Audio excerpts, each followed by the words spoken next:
What's going on, Steelers Nation? It's Mitch here of TheBottomLineView, here to predict each and every game on the Pittsburgh Steelers schedule for the 2022 NFL season, determining the tough matchups for the Steelers, the easy matchups for the Steelers, and what their record will be this 2022 NFL season. If that sounds good, don't forget to spike the like button and subscribe to the channel for more BLV NFL record predictions for the rest of the AFC North, the rest of the AFC, and the rest of the NFL. Also, hop in the comment section and let me know how you think the Steelers will do this season. The Steelers are going to be a very tricky team to figure out because of their new quarterback situation and a lot of new players. It's just generally a new season for the Steelers. So there's reason to be optimistic, but there's also reason to expect a step back. Let's predict some games. Steelers fans, let's predict your record for the 2022 NFL season, beginning with Week 1. Pittsburgh at Cincinnati. Cincinnati, for whatever reason, you guys own them for like a decade plus, maybe even longer than that, and now they own you. So for that, I'm going to go with the Bengals. Joe Burrow is just awesome. That team right now, they've got it going. They've got a great receiving core, awesome offense, tough to handle them. And then on the road first week with a new quarterback, whoever it's going to be, that's definitely a challenge. Week 2, I've got the Patriots here. Although I could see that going either way. The game's in Pittsburgh, but typically Belichick has outcoached Mike Tomlin in these matchups. It's changed a little bit, recently, but I feel like New England, better quarterback here. Overall, in my opinion, better offensive line. I don't see the Steelers being able to just dominate this game with their defense. I think the coaching and then the quick decisions from Mac keeps that from happening, even in Pittsburgh. I could see it being close. I could see it being back and forth, but ultimately I'm going to take New England. Week 3, no Deshaun Watson, in my opinion. I think he'll be suspended for 4 weeks. So on Thursday Night Football, I think you get your first win in Cleveland over Jacoby Brissett and company.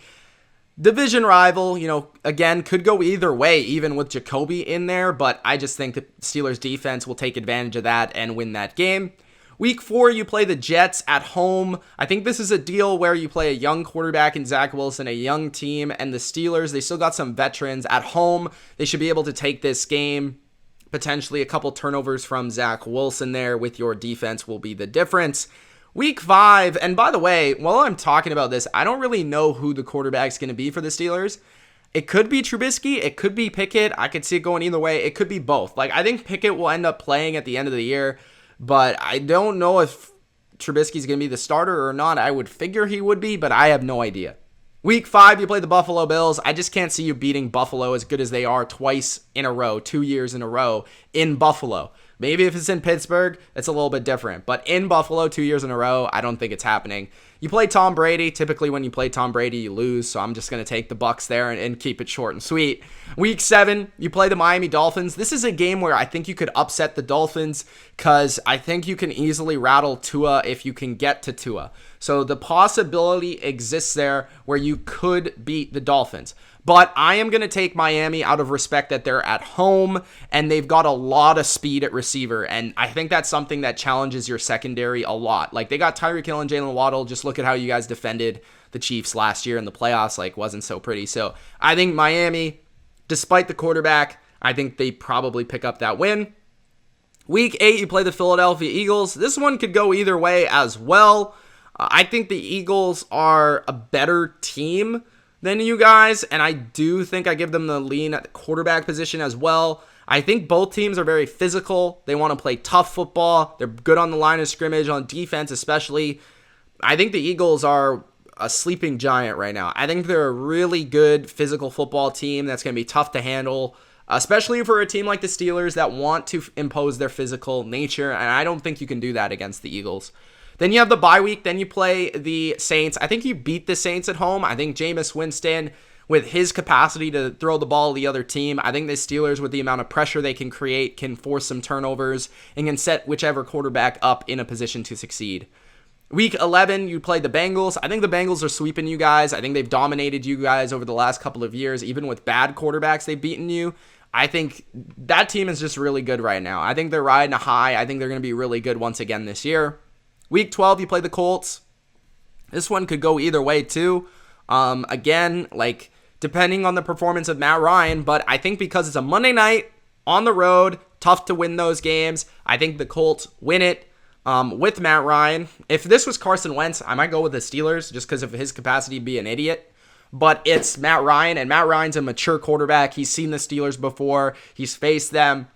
He's not going to be too, phased by pressure and things of that nature. He's not going to lose the game for them. And I think, honestly, the Colts are a better team. So I feel like for them to lose at home, they're going to have to lose it and not the Steelers win it. So I think the Colts should pick up the win there. Week 13, you should beat the Atlanta Falcons. I mean, they're just not very good. I'm just going to be honest. And if it's Desmond Ridder, I pray for him in that game. Week 14, the Baltimore Ravens. I think you guys are going to split with the Ravens. So I think you're going to beat them at home, and then you're going to lose to them on the road. I think the Ravens are a good team. I think they're probably going to make the playoffs again. They didn't last year, but I think they're going to make the playoffs. But I think the Steelers just typically beat them once a year, if not twice a year. They have kind of their number overall. And last year, they certainly did. So I think the way that they've played Lamar Jackson, they defended him. They've done an excellent job in that regard. I think they pick up one of the wins there. Week 15, you play the Carolina Panthers. I think you beat the Panthers. I think whichever quarterback it is, I'm hoping Matt Corral's starting by the end of the season for the Panthers, but not against Pittsburgh because I wouldn't want to see him behind that offensive line facing your defensive line. But regardless, if it's Sam Darnold, he's throwing the ball to the other team. Week 16, the Las Vegas Raiders. This one, I could see the Steelers winning. It's a Saturday at home. But I'm going to take McDaniels, and the reason is McDaniels has had success facing the Steelers, specifically with his offensive scheme. I think Derek Carr has a lot of weapons that can attack the Steelers with, specifically Devontae Adams, Hunter Renfrow, Darren Waller. Very tough matchup in that regard, and I don't know if you guys have the quarterback to really dice up their defense the way that they should, right? And then the Raiders got some good pass rushers. So I think the Raiders will win that game. Week 18, you play the Browns, and I believe I have the Browns winning this one. So week 18, I have the Browns. So at the end of the day, guys, I know it's a harsh record because the Steelers are used to winning, and a lot of Steelers fans are probably going to be upset with me for this one, but I have the Steelers at 6-11. And the reason I do is because I just don't have a lot of faith in the quarterback situation for this year. I want to see how it goes. I love Mitch Trubisky as a guy. I hope he succeeds. And then on top of that, Kenny Pickett, I hope he succeeds. But he's just a rookie. And we saw how rookies played last year outside of Mac Jones. It wasn't really pretty.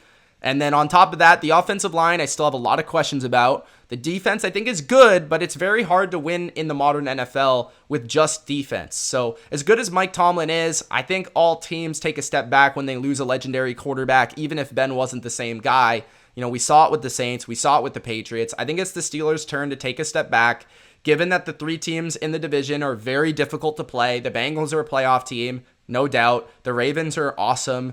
And the Browns now got Deshaun Watson. It's going to be really difficult for them against a really tough schedule here where you play some of the best teams in the NFL, the Bengals twice, the Bills, the Bucks, the Eagles, who I like, the Colts on the road, the Ravens twice, the Raiders, who I think could be in the playoffs too. That's just a really tough schedule. So I think the Steelers are looking at a year or two down the road, maybe next year, where they could be back in the playoffs depending on the development of Kenny Pickett.